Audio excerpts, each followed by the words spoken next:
Bonjour à tous fans de basket européen, on est très content de vous retrouver cette semaine pour un numéro un peu spécial. Tout d'abord, inutile de vous le présenter, il est avec moi à chaque émission, c'est Romain. Salut Romain, comment ça va ? Salut Corentin, salut à tous. Aujourd'hui mon grand, on a l'honneur de recevoir un grand observateur du basket, très sympathique au demeurant, avec qui on a échangé sur Twitter, et tac, il est avec nous aujourd'hui. Salut Arnaud, c'est Arnaud Lecomte. Bonjour messieurs, bonjour à tous, oui, ravi d'être avec vous en tout cas pour cette première. Je suis super content de te recevoir, c'est vrai que j'écoute souvent votre podcast Step Back qui me régale à chaque fois qu'il sort. J'essaye à chaque fois d'actualiser la page, voir s'il n'y a pas un nouveau qui est sorti. On est très content de t'avoir aujourd'hui pour traiter de ce qui a fait l'actualité cette semaine du football, mais également du sport en général, parce que c'est pas un sport qui nous laisse indifférents. C'est la fameuse Super League. Tout simplement, je vais tranquillement introduire la chose et puis on parlera de ce qui s'est passé, de cette petite annonce. Simplement pour vous donner des chiffres, c'est vrai que c'est toujours facile de parler de sport parce que c'est devenu un phénomène global. À l'heure actuelle, par exemple, le Real Madrid est doté de 250 millions de fans abonnés sur les réseaux sociaux. Certains logos, hymnes ou icônes de clubs sont davantage connus que les drapeaux de certains pays. La Coupe du Monde de la FIFA l'année dernière a attiré un nombre démentiel de 3,5 milliards de téléspectateurs. Et enfin, la NBA de l'autre côté a des droits TV qui montent à 2,1 milliards d'euros par saison, de la saison 2015 à 2024. Alors cette semaine, on a entendu parler de cette Super League de foot, une Super League qui fait largement penser à une ligue privée, une ligue semi-fermée. Est-ce que l'un de vous peut nous résumer un peu la chose ? Parce que c'est vrai que pour les observateurs uniquement basket, ça doit faire bizarre. Moi je veux bien m'y risquer maintenant. De toute façon, la question est réglée puisque manifestement ils ont les instigateurs de ce projet de Super League, donc qui était de quelque part de créer une ligue complètement privée sortie du giron de l'UEFA, qui est la fédération européenne qui organise notamment la Ligue des Champions. Voilà, il y a quelques gros clubs espagnols, britanniques et anglais plutôt et italiens qui, donc plus que des gros clubs, tu le disais, le Real Madrid, on sait ce que ça représente, c'est une marque absolument mondiale, et plus que ça, interplanétaire, j'ai envie de dire. Et donc le Real Madrid, le FC Barcelone, quelques-uns des les meilleurs clubs anglais, les six gros clubs anglais, je crois, plus la Juve en Italie, les 2000 ans. Bon, c'est ce que ça pèse, hein, c'est quasiment le top absolu en Europe, à quelques exceptions près, on en reparlera peut-être, mais bon, ces grands clubs ont effectivement annoncé, je crois que c'était dimanche dernier, qu'ils allaient créer une Super League à l'horizon 2023, je crois, 2024, pour mettre en route une machine de guerre qui serait réservée qu'aux gros clubs, qui serait totalement fermée, avec certes quelques invités la première année. Après, on ne savait pas trop un petit peu où ils allaient. Ce qui est sûr, c'est que ça a mis le monde du football en ébullition, plus que ça même. On ne parlait que de ça pendant 48 heures et tout ça coïncidait aussi avec la décision, plutôt la rendez-vous de lundi de l'UEFA qui elle-même, et évidemment il y a une coïncidence de date, il n'en est pas une concordance de date absolue, le lundi l'UEFA devait annoncer, et elle l'a fait d'ailleurs, son projet de réforme de la Ligue actuelle, de la Ligue des Champions actuelle, réforme qui d'ailleurs va un petit peu dans le sens quand même de ce que voudrait la Super League, à savoir de plus en plus de matchs, et notamment de plus en plus de gros matchs entre les grosses équipes, plus d'argent à se partager, et puis moins de clubs un ruissellement moins important, on va dire, de l'argent, partage un peu plus le gâteau, et puis surtout, bon, voilà, il y a une Ligue des Champions qui, certes, laisse encore un peu de place, mais alors elle devient de plus en plus minime.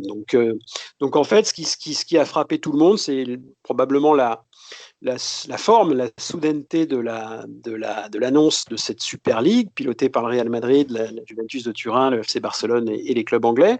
Ça a choqué un petit peu tout le monde, et surtout ça a mis donc le monde du football en émoi. On a été jusqu'aux politiques.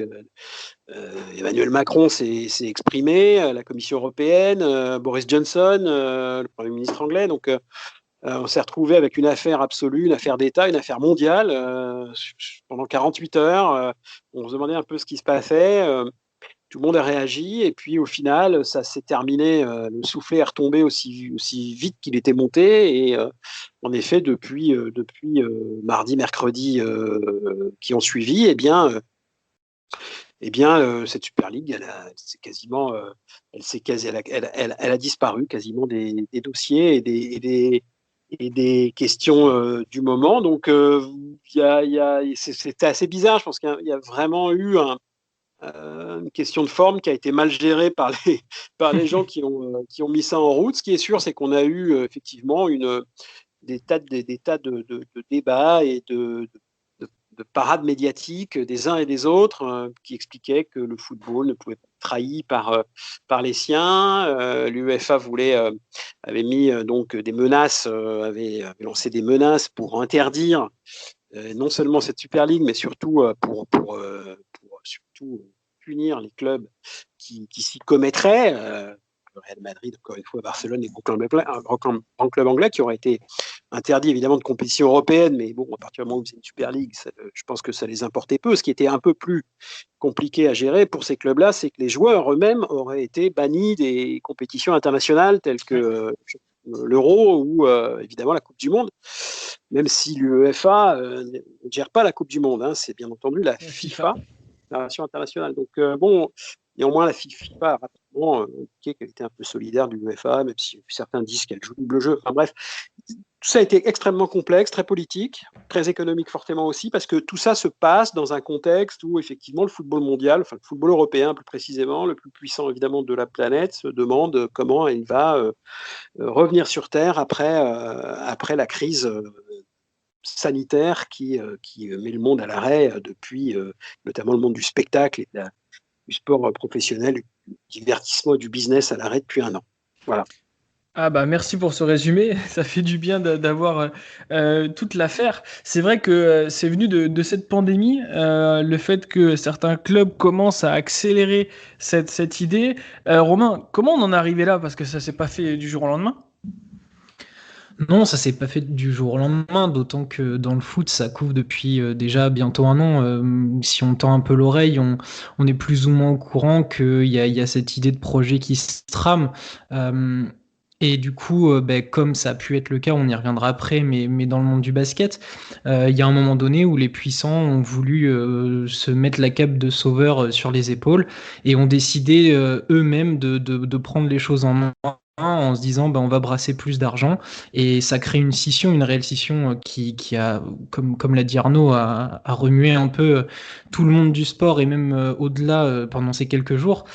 Comment on en arrive là? C'est les puissants qui veulent une plus grosse part du gâteau. C'est dans un autre camp des gens qui veulent défendre encore cette idée de la méritocratie, qui même dans la nouvelle formule de la Ligue des Champions, et peut-être à remettre en question aussi. Mais voilà, c'est une question de puissants entre eux, en fait, tout simplement, qui ont besoin de pouvoir, qui ont besoin de plus en plus d'argent, au détriment de plein d'autres choses. Et ça crée des divorces comme nous, on a pu le connaître au début des années 2000 dans le basket. Malheureusement, j'ai l'impression que le football, malgré cette petite accalmie depuis le désistement des 10 des 12 équipes qui ont finalement revu leur jugement, le président du Real Madrid, Florentino Pérez, a l'air d'être déterminé à vouloir la mettre en place. Il a dit que pour l'instant c'était en stand-by, qu'ils allaient revoir les modalités. Donc je pense que le football n'en a pas terminé avec ça, d'autant Florentino Pérez avait aussi ajouté que, avec la formule qu'ils avaient proposée, donc c'était 12 clubs fondateurs, il y avait encore des invités et 5 places qui allaient changer tous les ans selon les résultats sportifs. Il aurait dit aussi qu'il était pas contre une deuxième division à cette Super League pour brasser encore plus d'équipes, etc., etc. Donc voilà, c'est une scission, un divorce entre les têtes pensantes qui en plus, enfin ça c'est un avis très personnel, mais le font à une période où le sport souffre, où d'autres domaines souffrent, et eux viennent juste penser qu'à leur tronche et à leur porte-monnaie. Voilà, c'est pas le bon timing, mais du coup ça ouvre les portes à une crise qui, à mon avis, va durer dans le temps dans le football, quoi. C'est clair. J'avais analysé la chose de manière un peu plus profonde dans le sens où je me rends compte que si on prend d'un côté le football et d'un côté le basket, oui, revenons-en à nos moutons, on parle aussi de basket, on a une trajectoire commune. C'est dans le football, dans les années 90, une Coupe d'Europe qui devient la Ligue des Champions, mais qui intègre de plus en plus d'équipes, notamment les deuxième, troisième, quatrième, donc qui n'a plus que de Ligue des Champions le nom. L'arrêt-Bosman qui, rappelons-le, c'est la Cour de justice des communautés européennes qui, en 95, opère beaucoup de changements, c'est-à-dire que la limite des 3 joueurs maximum étrangers sur le terrain n'existe plus. Donc, en gros, le football européen se transforme en libre marché. Ça impactera le basket également. Et il y avait déjà eu une tentative en 98 avec Media Partners, une société qui voulait créer déjà un projet intitulé Super League avec 36 clubs européens, 18 fondateurs. On avait l'OM dedans d'ailleurs, c'est toujours marrant de le savoir.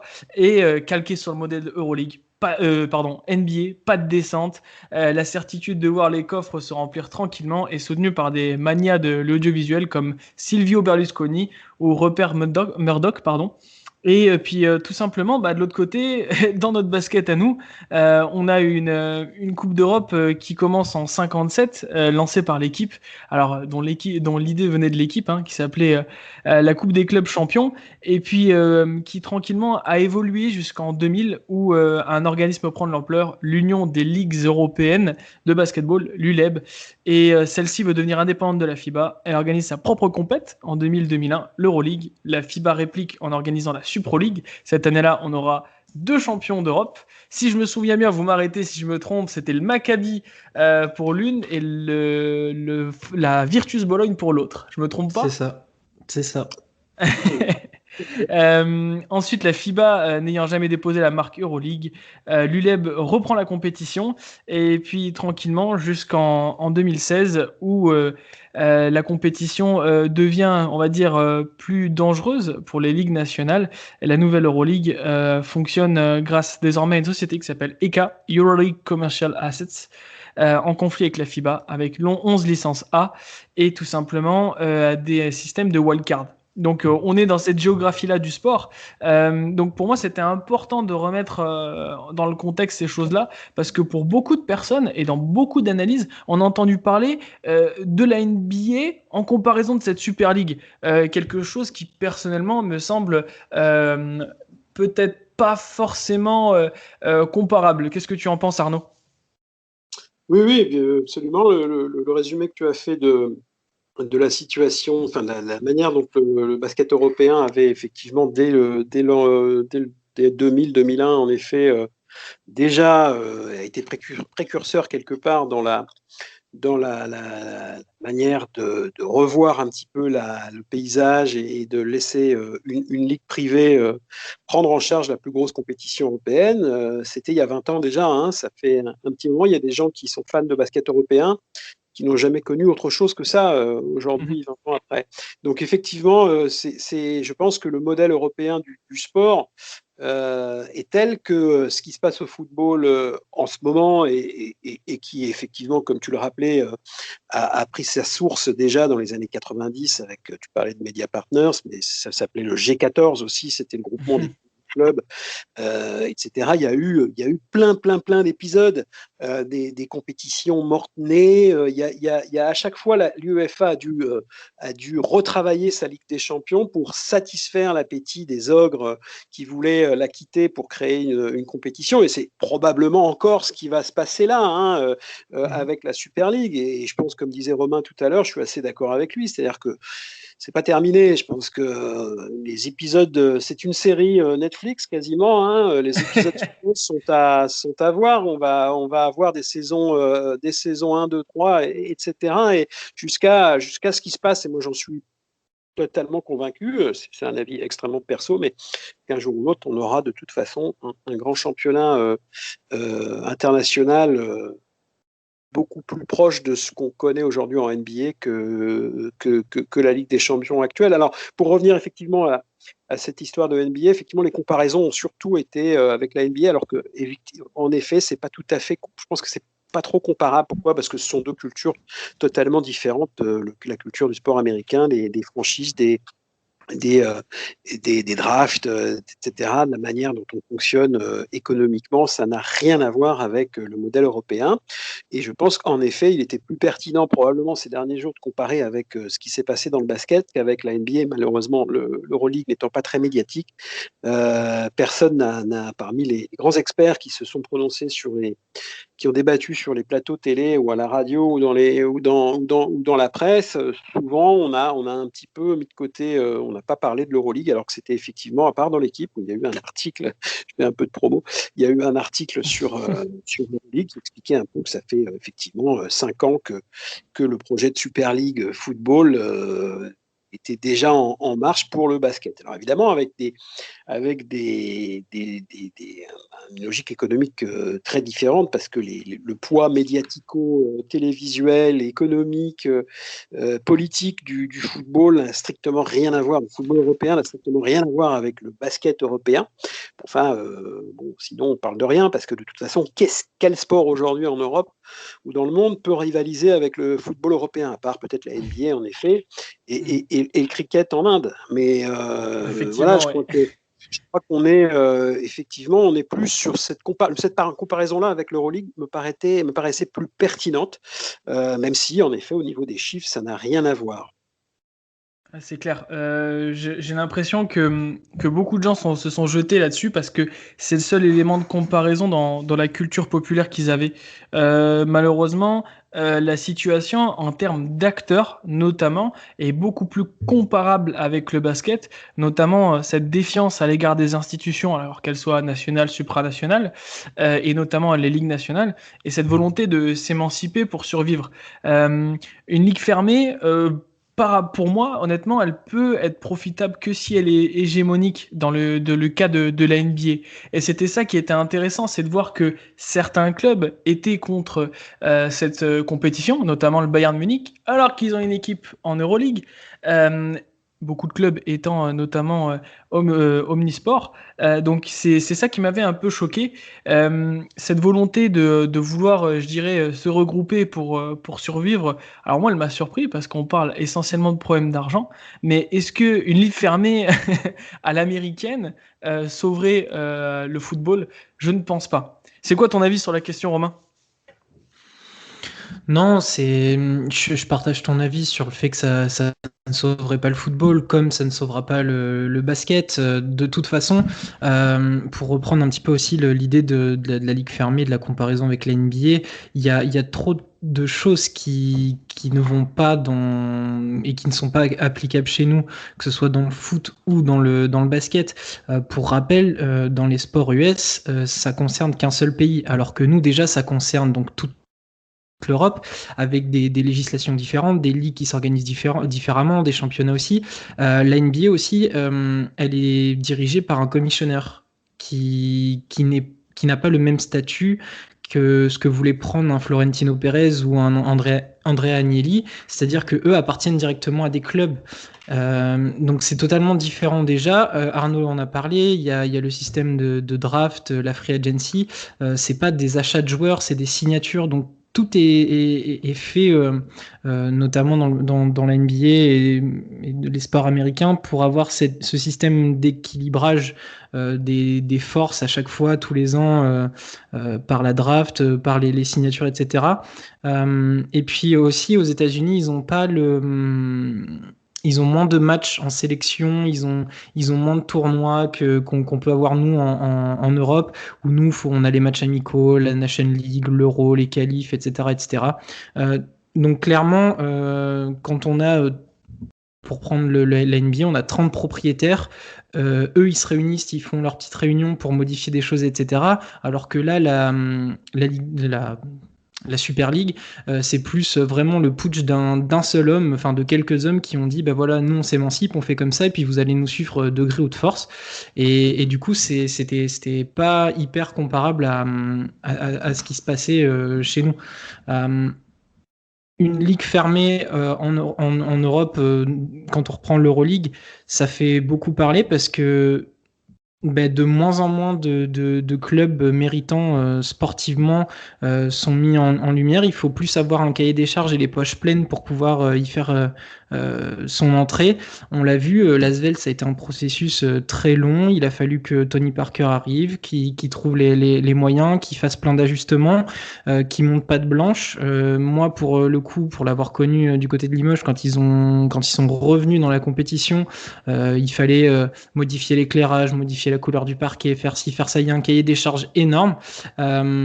Et c'est vrai que plus cette ligue est en train de se fermer, plus les clubs sont pris à la gorge et vont avoir du mal à tout simplement exister. Et on l'a vu ces derniers temps, il y a des clubs en Euroleague qui commencent à se réunir, à dire qu'ils n'ont plus confiance en Bertomeu, et notamment des clubs, on l'a vu, comme le CSKA Moscou, qui est un des historiques de la compétition.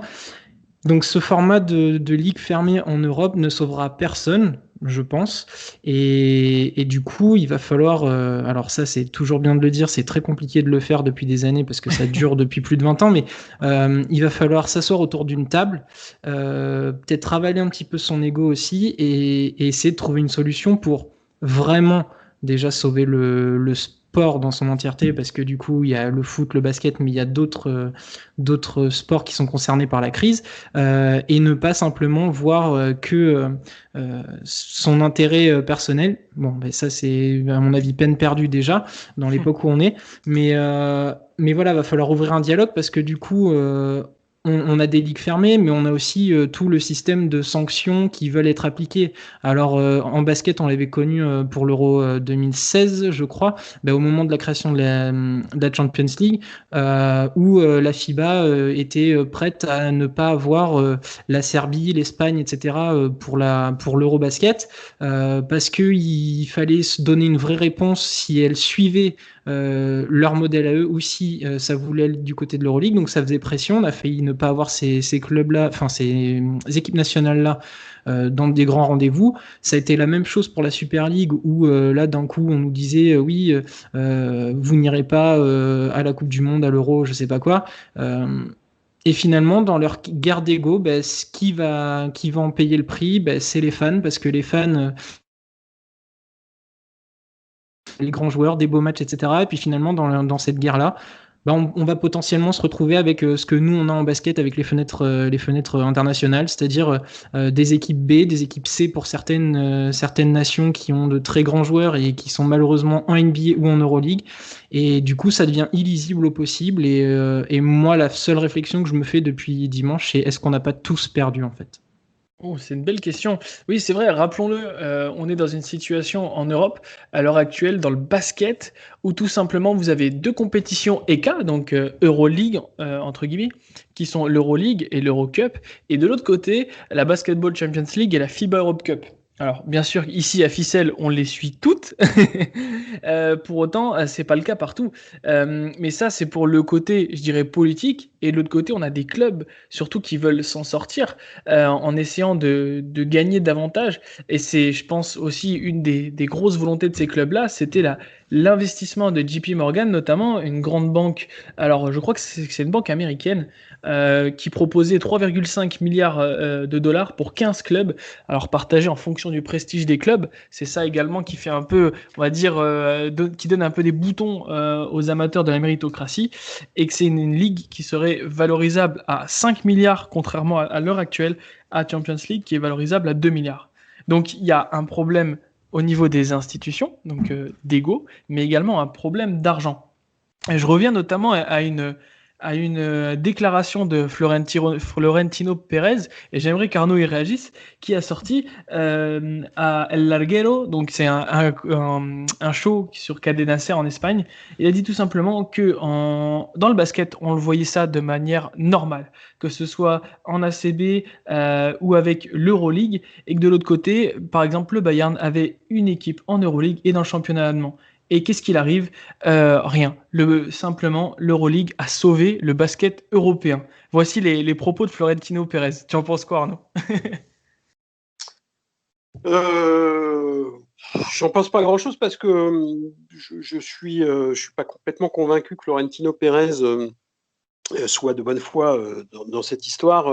Je pense qu'il avait lui-même tout intérêt à essayer de trouver des arguments pour convaincre que sa Super League allait soi-disant sauver le football. Je crois que la question, en fait, pour comparer un peu le foot et ce qui se passe au foot en ce moment et le basket, c'est que ce qu'il faut savoir, c'est que à l'époque, en 2000-2001, lorsque la scission a été faite, il y a eu bon, il faut savoir que la FIBA ne donnait plus satisfaction. La FIBA qui organisait l'Euroleague, entre guillemets, ne donnait plus trop satisfaction. Les grands clubs voulaient plus d'argent. Donc, ils ont décidé de quitter la FIBA. Il y a eu, pendant un an, tu l'as dit tout à l'heure, 2 compétitions, la Supro League et l'Euroleague nouvelle manière, avec les sécessionnistes, si je puis dire. D'ailleurs, c'était marrant parce que le Final Four de la Supro League avait eu lieu à Bercy et la finale en 5 manches déjà, même si aujourd'hui c'est un Final Four, et la finale de l'Euroleague en 5 manches avait eu lieu 2 jours avant le Final Four de la Supro League. Donc c'était assez marrant de voir qu'il y avait une collision de dates en plus sur le plan sportif. Hein, ça s'était passé quasiment le même week-end. Il y avait eu un champion d'Europe dans une finale en 5 manches, avec un Français d'ailleurs, c'est Antoine Rigaudot, et un champion d'Europe Supro League, FIBA, donc, sur un Final Four à Bercy. C'était en l'occurrence le Maccabi Tel Aviv. Et donc, si vous voulez, cette situation-là a duré à peu près un an jusqu'à ce que la FIBA abdique. Pourquoi? Parce que l'organisme marketing qui devait financer cette Supro League et devait contrer donc les velléités de départ des gros clubs européens pour faire une Euroleague à eux, eh bien cet organisme qui s'appelait ISL a fait faillite à ce moment-là. Ce qui fait que la FIBA s'est retrouvée les poches un peu vides pour contenter les gens qui voulaient un peu plus d'argent. Donc l'Euroleague, avec le soutien de l'ULEB, tu l'as dit tout à l'heure, l'Union des ligues européennes, qui avait un peu été instigatrice de cette sécession, eh bien, parce qu'elle réunissait les plus grands clubs et puis qu'elle était sous grosse influence espagnole, parce que ce sont les Espagnols qui étaient vraiment les leaders dans cette affaire, eh bien, il y avait aussi un gros sponsor qui s'appelle Telefónica, qui est la grande compagnie espagnole de téléphone, comme son nom l'indique. Eh bien, ils ont finalement eu gain de cause, tout simplement parce que, faute de combattants, puisqu'il n'y avait plus d'argent du côté de la FIBA, eh bien, à un moment donné, tous les clubs sont partis du côté de l'Euroleague, et c'est pour ça qu'elle a réussi à prospérer pendant 20 ans, cette Euroleague, et à devenir quasiment indispensable, parce que il n'y avait plus personne en face, quoi, tout simplement. Et puis en 2016, la FIBA s'est réveillée tout d'un coup. C'est lié à pas mal d'événements, notamment humains. Ce sont d'abord des gens qui ont dit ça suffit. On va arrêter de laisser le top de la crème, la crème du basket européen. On va arrêter de la laisser aux mains d'organismes privés qui ne se préoccupent pas de la formation, qui ne se préoccupent pas de tout ce qui fait l'importance du basket à l'échelle européenne, ce qui fait sa force aussi. Et donc, on va arrêter de laisser ça aux mains de quelques-uns et on va reprendre la main. Ils ont essayé de reprendre la main, vous le savez, vous avez probablement vécu un petit peu mieux, un peu plus directement qu'il y a 20 ans, parce que vous êtes plus jeune. Mais à l'époque, effectivement, ça a refait, on a revécu, en tout cas moi je me souviens, vécu en direct l'époque 2000-2001, on a reconnu un petit peu les mêmes questions qui se posaient, etc. La FIBA est revenue à la charge en proposant effectivement sa Champions League, que vous connaissez aujourd'hui sous le nom de BCL. Ça n'a pas suffi parce que même s'il y avait des arguments financiers, même si la FIBA a proposé un projet franchement très propre qui pouvait convaincre, ça n'a pas suffi. L'Euroleague avait réussi à s'imposer. Elle a retrouvé un gros sponsor qui a promis beaucoup d'argent. Donc les grands clubs européens ont continuer à faire confiance aux gens de l'Euroleague qui sont installés à Barcelone. Et du coup, depuis 5 ans, c'est reparti de plus belle, même si de temps en temps, et on a vu il y a quelques jours, il y a encore des tiraillements au sein même, tu parlais du CSKA Moscou, mais c'est aussi Panathinaikos notamment, les Grecs, qui sont jamais contents, il n'y a jamais assez d'argent, etc. À tort ou à raison, j'en sais rien, c'est pas le débat. Ils ont probablement d'excellentes raisons de se montrer mécontents, mais d'un autre côté, la FIBA n'a pas vraiment réussi à convaincre de sa capacité à reprendre la main sur le basket européen. Donc on reste dans cette situation de guerre froide, comme l'URSS et les États-Unis à la sortie de la Deuxième Guerre mondiale. Il y a une situation de guerre froide, même si on est un peu dans la détente depuis quelques temps, depuis probablement aussi le changement de main à la tête de la FIBA avec un grec qui est aujourd'hui le secrétaire général de la FIBA, qui a l'air d'être un petit peu plus souple que son prédécesseur, paix à son âme, Patrick Baumann, qui est décédé brutalement il y a 2 ans. Donc je pense qu'aujourd'hui, on va plutôt vers la détente et on va peut-être essayer tôt ou tard, on verra, dans les mois, les années à venir, ça va prendre du temps, hein, ça ne se fera pas comme ça. On va peut-être revenir à une situation un petit peu plus, on va dire, un petit peu plus raisonnable et essayer de résoudre ces problèmes insurmontables pour le moment de fenêtres internationales. Vous en parliez, d'équipes nationales qui sont à 2 vitesses, voire à 3 vitesses, avec des qualifications qui ont été réétablies en pleine saison, et sans les joueurs de Euroleague, sans les joueurs de NBA. Ce qui est sûr, c'est que pour le football, je pense que c'est un débat qui est un peu différent, parce que le football, quelque part, l'argent qui est promis par la Super League, il existe déjà quand même. L'UEFA, encore une fois, à chaque fois qu'il y a eu des crises de ce genre-là, l'UEFA a su répondre en proposant un peu plus d'argent, en faisant un pas vers ces grands clubs, en leur proposant des formules de compétition qui les satisfont un peu plus de droits télé, un peu plus de ceci, de droits marketing, de cela. Donc au final, le foot a jamais été jusqu'à la sécession à cause de ça, et aussi parce qu'elle a évidemment un fort enracinement populaire avec, vous l'avez vu ces derniers jours, des supporters, même des clubs qui partaient sur la Super League, et j'ai envie de dire surtout des clubs qui partaient vers la Super League, des supporters qui ont dit non, quoi. Nous on veut nos matchs à élimination directe, on veut rester dans la grande famille de l'histoire de cette Ligue des Champions, avec tout ce qu'elle nous fait vivre d'émotions, etc. Ce qui est très respectable, et c'est formidable quelque part pour la morale que cette partie-là du foot européen l'ait emporté. Mais quelque part, je pense que c'est pas tout à fait comparable, parce que l'Euroleague, a priori, arrêtez-moi si je me trompe, mais les supporters de Limoges, à ma connaissance, se sont pas enchaînés devant Beaublanc régulièrement pour dire stop à cette Euroleague de l'argent, quoi.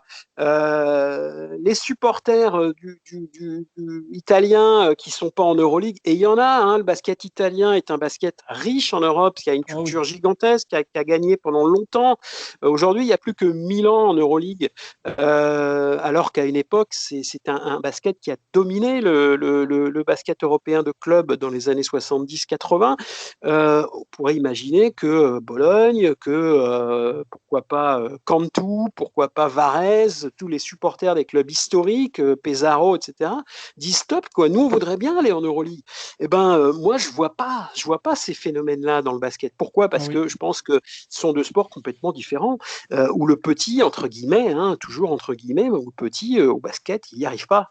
Des aventures comme celle de l'Atalanta Bergame ou de Leipzig ou des clubs de foot qui se sont immiscés ces dernières années à la table des gros, eh bien, ces exemples-là n'existent pas au basket. Ils sont quasiment impossibles à dupliquer, en tout cas de nos jours. C'était encore possible il y a 20 ans, peut-être encore il y a 10 ans ou 15 ans, mais aujourd'hui c'est quasiment terminé. Regardez les armadas, regardez les budgets qui sont en Euroleague, regardez la hiérarchie qui s'est dessinée à la fin de la saison d'Euroleague cette année, les 8 plus gros clubs, les 8 clubs qui sont en play-off, ce sont 8 mastodontes. Il n'y a pas de discussion, à part le Bayern qui est un petit peu le petit poussé, paradoxalement. Voilà, il n'y a que des gros. Alors on a eu, vous allez me dire, il y a eu Kaunas il y a 2-3 ans, 3-4 ans. C'est le seul exemple. Ok, il y a toujours. Mais bon, Kaunas, c'est un petit ou c'est un gros Kaunas ? Moi, je suis désolé, sur le plan budgétaire, effectivement, c'est plutôt un petit. Mais un petit à l'échelle de l'Euroleague, pas un petit à l'échelle de l'Europe du basket.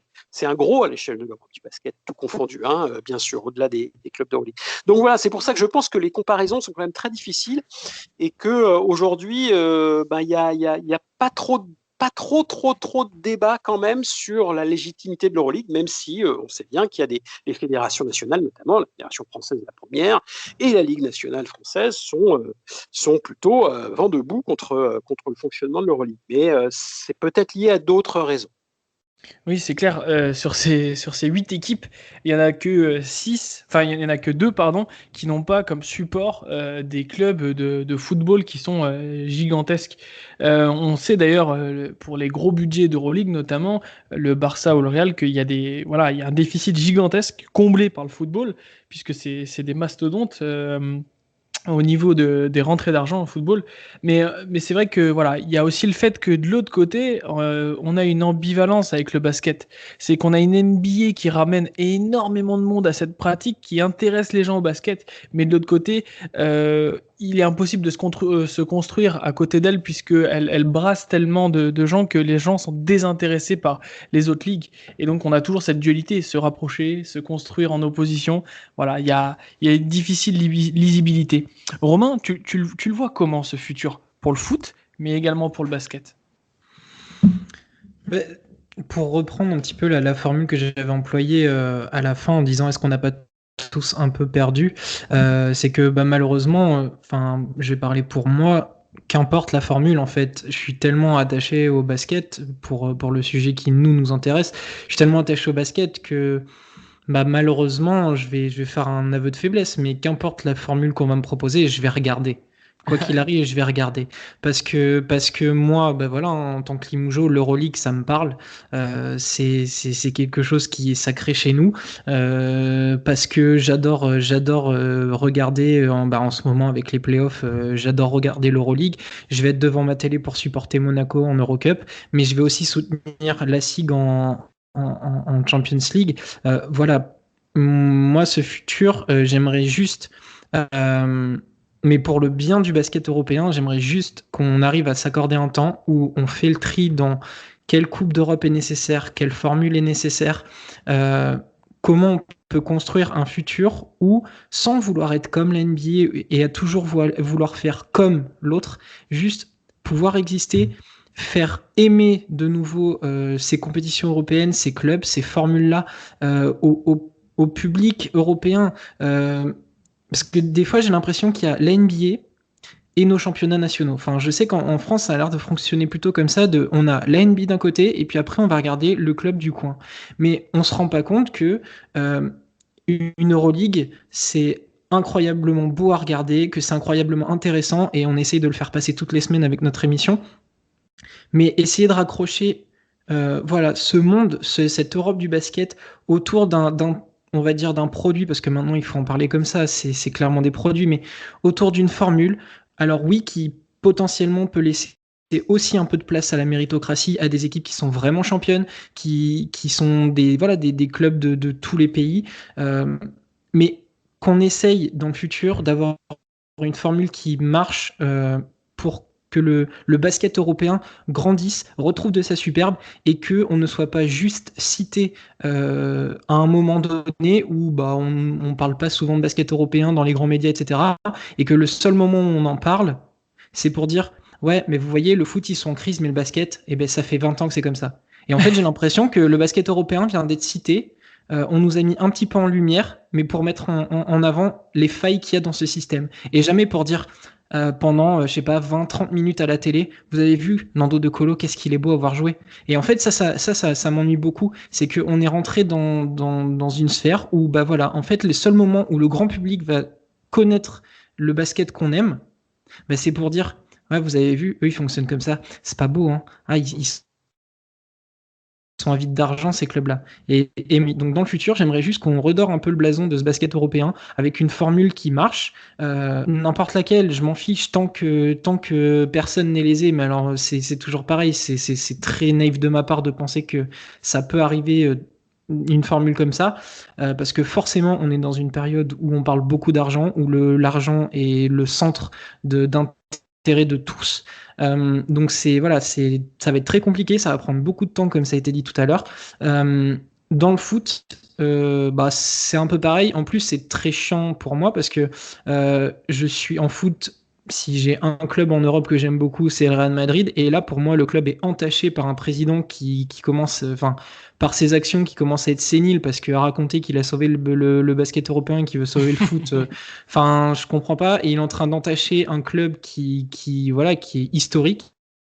Et le foot, pour moi, en fait, les clubs qui ont fait donc les 12 clubs qui se sont mis en opposition à la Ligue des Champions, pour moi, ils ont déjà gagné. C'est-à-dire qu'ils ont fait leur coup de pression, ils ont fait leur coup médiatique. Et Ceferin, donc le président de l'UEFA, va devoir mettre un genou à terre.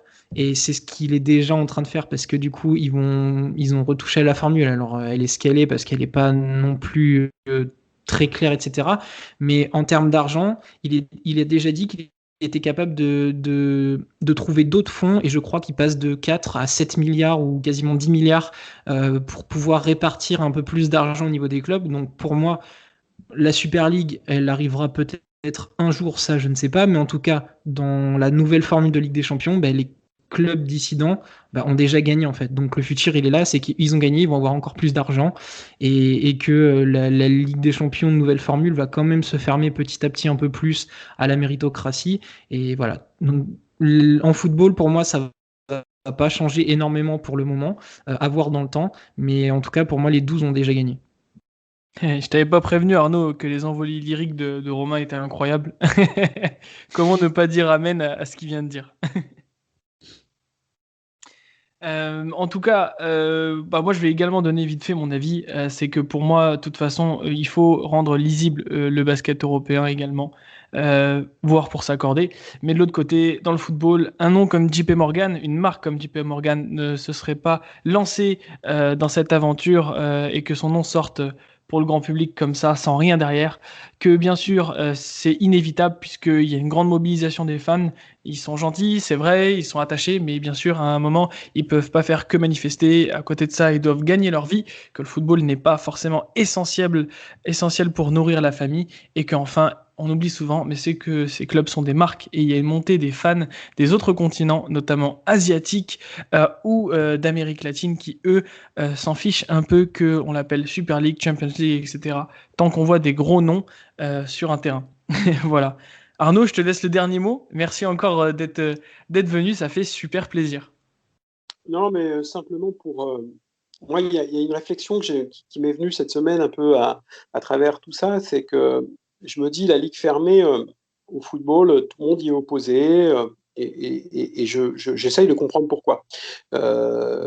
Et j'essaye de comparer aussi avec le basket, parce que même si l'Euroleague n'est pas tout à fait fermée, on est tous d'accord pour dire qu'elle est aujourd'hui quasi fermée, qu'il reste un petit trou de souris pour les deux vainqueurs, enfin les deux finalistes de l'Eurocup, et puis éventuellement une wildcard de temps en temps, pour qu'à un moment donné, les 18 clubs peut-être 20 ou 22 à moyen terme ou à court terme, eh bien pour que ce soit vraiment les 20, 22 plus gros clubs incontestablement d'Europe et on ne discute plus du tout. Mais ce qui est sûr, c'est que au football, imaginez une compétition comme la NBA. Je me souviens que Guardiola a dit, l'entraîneur de Manchester City a dit là cette semaine, le problème de ces ligues fermées, c'est que la défaite n'a plus d'importance parce que bien évidemment dans un championnat où on joue beaucoup de matchs et où il n'y a pas de risque de relégation, qu'il n'y a pas de qualification pour une autre Coupe d'Europe, C'est ça. bien évidemment il y a des matchs qui n'ont pas beaucoup d'importance sur le plan de l'enjeu, etc. Et il a dit ça, c'est pas du sport. En même temps, M. Guardiola, à ma connaissance, il est fan de NBA. Je me souviens, je crois que quand il est parti du Bayern Munich ou parti de Barcelone, je ne sais plus exactement le timing, je ne suis pas un super grand spécialiste de foot, mais il me semble qu'il était parti vivre à New York et qu'il avait pris une année sabbatique peut-être, quelque chose comme ça, après le Barça, il me semble, pour voilà, pour décompresser un petit peu. Et il avait vécu à New York et il avait, je me souviens avoir lu beaucoup de choses à son sujet. Il appréciait beaucoup la NBA, il allait voir les matchs des Knicks, etc. Bon. Mais en même temps, il nous dit à la fois j'aime la NBA et je déteste Enfin, c'est pas du sport quand la défaite n'a pas d'importance. Or, il me semble qu'en NBA, en saison régulière, bien sûr, la défaite a probablement un peu moins d'importance, n'a pas beaucoup d'importance, pardon, parfois, pour les clubs qui sont dans le ventre mou, on va dire, qui n'ont pas beaucoup d'espoir de se qualifier en play-off à partir d'un certain moment de la saison, etc. Donc, je trouve qu'il y a un peu un paradoxe et j'essaye de me l'expliquer. Et en fait, je crois tout simplement qu'en football, une ligue fermée avec effectivement des matchs dont l'enjeu n'est pas très important, eh bien, ça ressemble à des matchs amicaux. Et des matchs amicaux au foot, je crois qu'il n'y a rien de plus chiant. C'est clair. Surtout qu'il n'y a pas de tanking, genre de choses. Alors qu'au basket, la NBA en saison régulière, moi, ça m'emmerde parfois, même souvent, je ne vais pas vous mentir, parce que il n'y a pas d'enjeu, mais il y a toujours quelque chose à tirer d'un match. Le basket arrive lui-même, alors c'est le basket américain avec des grands génies du marketing.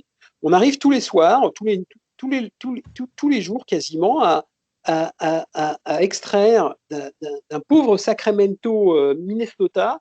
On arrive à extraire des stats, des actions de malade, des highlights, des dunks, des trucs de dingue. Le basket arrive à extraire ça de ses matchs, de son sport, tous les jours. Regardez, il y a des émissions télé chez beIN tous les midis, il y a 45 minutes où on parle des matchs de la nuit. Le plus souvent, les matchs n'ont pas beaucoup d'enjeux. Surtout cette année, il y a des matchs rapprochés, du back-to-back, donc fatalement, ils peuvent pas être à fond tous les soirs, ils peuvent pas être dans l'intensité, notamment défensive. On s'en plaint beaucoup, moi le premier, à dire que bon, ça n'a pas beaucoup d'intérêt parce que défensivement, il se passe rien. Donc les mecs produisent des stats, les règles font en sorte que les mecs produisent énormément de stats, mais malgré tout, on arrive à s'enflammer 45 minutes durant tous les jours à regarder cette émission parce qu'il y a toujours quelque chose de spectaculaire, de fun, etc. Et le basket arrive à produire ça. Le foot, je pense, je me trompe peut-être, on peut débattre de ça, mais je pense que le foot, il parviendrait beaucoup moins facilement.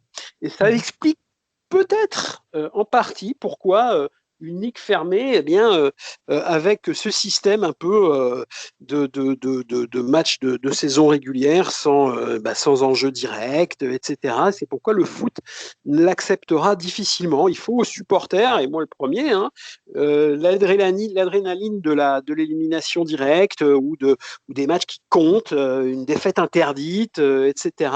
Bon, vous connaissez un petit peu tous ces principes du sport professionnel aujourd'hui. Moi, évidemment, j'ai une culture de football comme tout gamin de français ou européen. J'ai commencé par le foot, évidemment, et quand j'étais môme, je kiffais le foot et je continue à le kiffer, mais vais pas m'intéresser à un championnat. Une formule championnat m'intéressera beaucoup moins que une quart de finale de Coupe du Monde, je vais les regarder. Quart de finale d'Euro, je vais regarder. Quart de finale de Ligue des Champions, je vais regarder. Match de poule, bof. Voilà. Donc je pense que ça, c'est un élément, me semble-t-il, qui différencie aussi beaucoup le football et le basket dans la comparaison qu'on peut en faire sur ces dossiers de Ligue fermée ou de Super League. Et je pense que c'est à prendre en compte aussi dans le débat, et ce qui explique peut-être pourquoi ce qui passe bien au basket, à l'image de ce qu'elle nous a raconté, pour revenir à tes questions sur Florentino Pérez, mais également le Bayern Munich, mais également Jean-Michel Aulas, parce que n'oublions pas Jean-Michel Aulas qui est contre cette Super League, mais qui en même temps bâtit une salle pour l'Asvel, pour l'Euroleague de basket. Donc là aussi, il y a un paradoxe.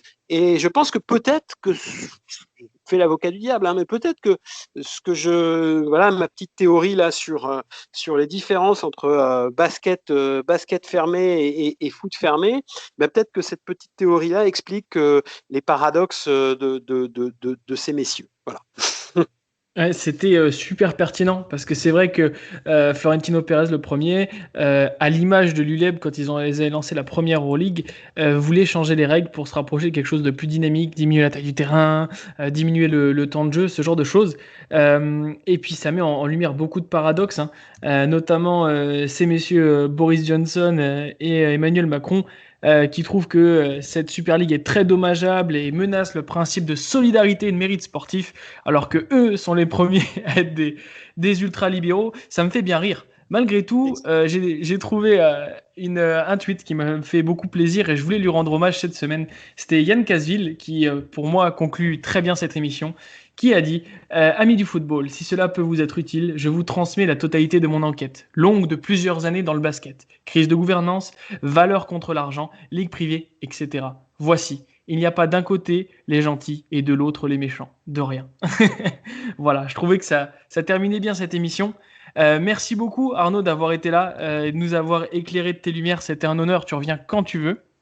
C'est gentil, merci à vous, Ficelle, et puis continuez comme ça, défendez ce basket européen qui est tellement sympa. Voilà. Je vais pas clamer mon amour du basket européen là aujourd'hui. C'est ma culture de basket, davantage que la NBA encore, même si j'aime beaucoup aussi la NBA. Hein. Moi, j'aime le basket d'une manière générale, mais ce qui est sûr, c'est que c'est bien de défendre ça, et je serai derrière vous et avec plaisir pour vous retrouver un jour ou l'autre. Ah, c'est noté. Merci beaucoup, ça fait très plaisir. Merci Romain d'avoir été fidèle au poste, toujours aussi bon dans tes interventions. On se retrouvera bientôt pour parler d'Euroleague, de Basketball Champions League, de basket européen en général. On vous embrasse tous. Prenez soin de vous. Ciao, ciao!